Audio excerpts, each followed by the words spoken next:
the Washington Independent has done a great story here in their newspaper.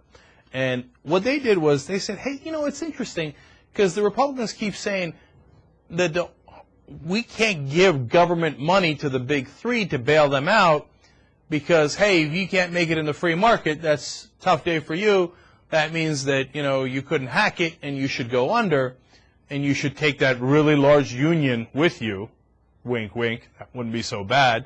And the real problem with the big three is all the money that they're giving to the unions, the United Auto Workers, and they're getting so much more money than their counterparts at these transplant companies, what they call the transplant companies. These are the Toyota, Honda, BMW, Mercedes, Volkswagen, etc., that have started up factories in the southern states. Now, it's funny, coincidence, that it turns out it's the Republican senators from those same exact southern states who are looking to kill the big three by not giving them a bailout, and one of their big things is, hey, look, we can't be giving government handouts to these car companies. They got to make it on their own. So what the Washington Independent did is they said, huh, that's interesting. I thought I remembered that they got government handouts to come to those southern states. So they went and did a little research.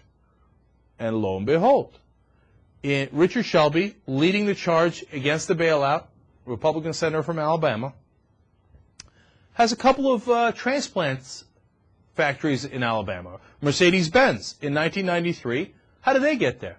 The state of Alabama offered them $253 million in state and local tax breaks, worker training, and land improvement.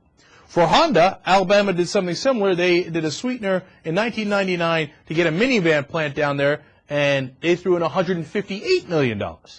And then when they wanted to do an expansion of the plant 3 years later, the state of Alabama gave them another $90 million. Well, I said, okay, that's not bad. How about in 2001? Well, Toyota left the company with $29 million in taxpayer gifts.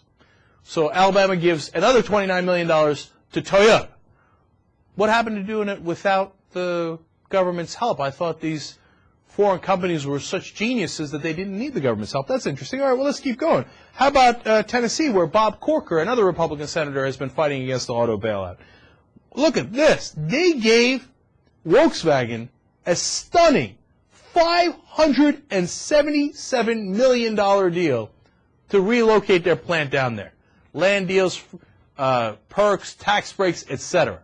$577 million in just the state of Tennessee to get a Volkswagen plant. Now, a lot of people are wondering, hey, does that even make economic sense? We know the idea behind it. You bring the plant, you get jobs for your people there, and it pays off for you in the long run. But some economists are looking at it and saying, I'm not even sure that pays off in the long run.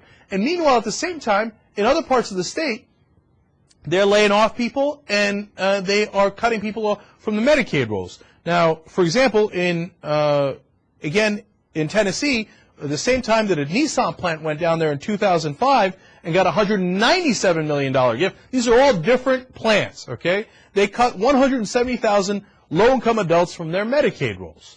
Now, those two things are not exactly related, but it does kind of make you go, as to where this money is going and where it's not going. 1992, South Carolina got a BMW plant for $150 million. And Georgia got a Kia plant for $415 million. In Mississippi in 2003, Nissan got lured in with a $363 million deal from those states. So don't come telling me about how they didn't get any money from the government. Now, that's point number one. Point number two is, well, we got to cover, as far as the big three are concerned, GM, Ford, and Chrysler, American companies have to cover the health benefits and the retirement benefits for their workers.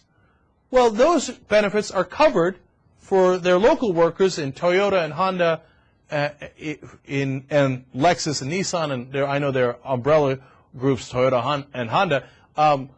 In Japan, they're covered by the government.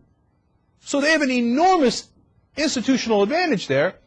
And it's not like their government doesn't help them. It does. It covers those benefits for their workers in Japan. Now, when you come over here, the other problem is GM and Ford and Chrysler have been around a lot longer, so they got a lot more people retired. Do you know that there are 4 times as many retirees that GM has that they pay pensions for as the number of workers? So when they say, oh, GM pays their workers an average of $70 an hour, that is not true at all. That number is their current workers, their benefits, and all of their retirees, which are an enormous amount of people. Whereas those transplants down in the South, they don't have the retirees because they came in the 1990s, and in 2000s. So when they say that it's because of the United Auto Workers, that's not true at all. It has is that a small part of it? Yes, okay? But is that the major thing? Absolutely not, if you look at the numbers. And when they say, hey, look, these transplants didn't take any government money, that is 100% not true. The reason the Republicans are telling you that is, one, they want to kill the unions. Two, they want more business to come down south. I don't know if this is an old Civil War kind of thing, and that's probably overblown. But they want more business to come to the south. And look, I'll tell you what, if the shoe was on the other foot, you know what the Republicans would be calling Democrats who did that?